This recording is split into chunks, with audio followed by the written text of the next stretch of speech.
Red vs. Blue Season 16's trailer has officially released, so let me break it down for you. But first, let's take a look at it.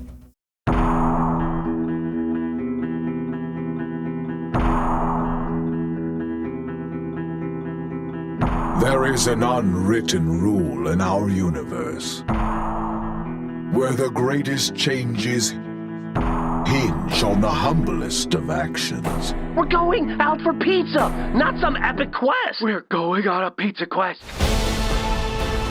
Let me get a hoorah! Hoorah! Oh! Huh?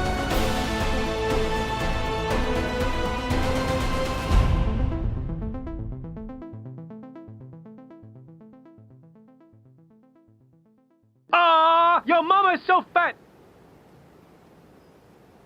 You got a punchline for that joke, Caboose?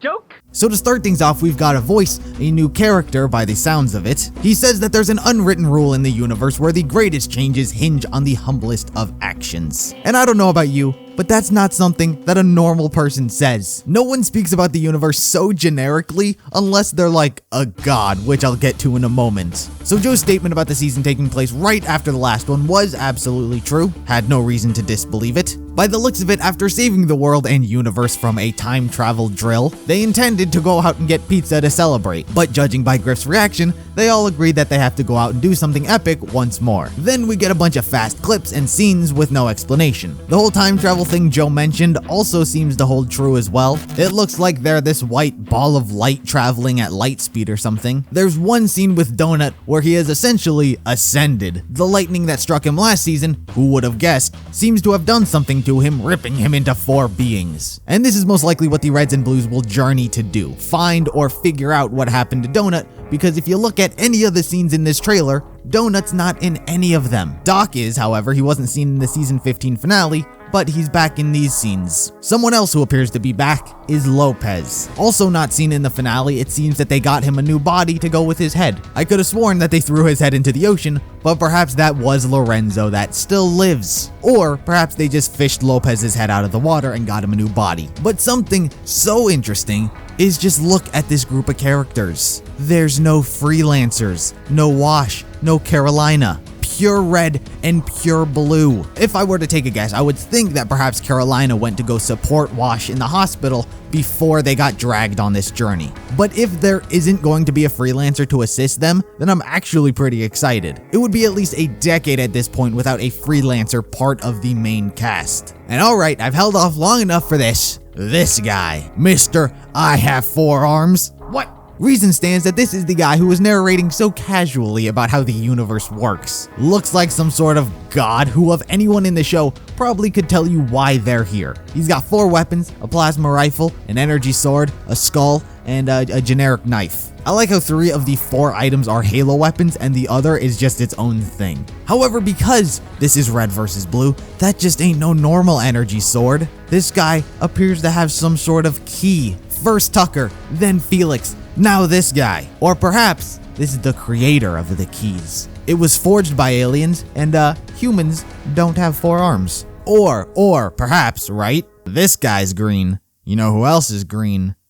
Georgia. Is this what happened to Georgia? He became a 4-armed freak who hovers above red and blue lightning storms? I'm just kidding with that one. But for God's sake, this has got to be Donut's time to shine. For once, let the Reds dominate the plot and be the heroes. It has to be Donut to end this guy, even if he's like a good guy. Like if they pull a double Spencer Porkinson sin, they gotta kill this one. Right now, if he is the antagonist, which I picture he is, either Donut's gonna kill him or Tucker's kid. That was the whole purpose of birthing Junior, was to use the alien's beliefs against them and use an alien to kill the alien and become a great warrior. One of those two, either Donut or Junior's being the hero. But it seems like we're 1 red down from the main cast. And this scene, just look at this. This is just Lost. This is the heart of the island. If they don't make a Lost joke here, then what have the other 516 Lost jokes been for? Other scenes include this red, don't know if it's Sarge yet, but we do know that there were a bunch of Sarge-esque characters. To me, this seems like a bunch of sim troopers, which last season, the blues and the reds apparently gathered them all, which I think was a foolish statement to make in the long run. We had this medieval scene which there was a snippet of on Twitter. Their colors are obviously Griffin Simmons to emulate the episode 1 opening, but they sure as hell don't sound like them. And of course, the arc of storyline we are getting is going to be the Shisno paradox, what the aliens call the humans in a not so great manner. I would hope to see more aliens because weirdly enough, there really hasn't been much of them in the show. We've gotten a few of them here and there, but never enough to qualify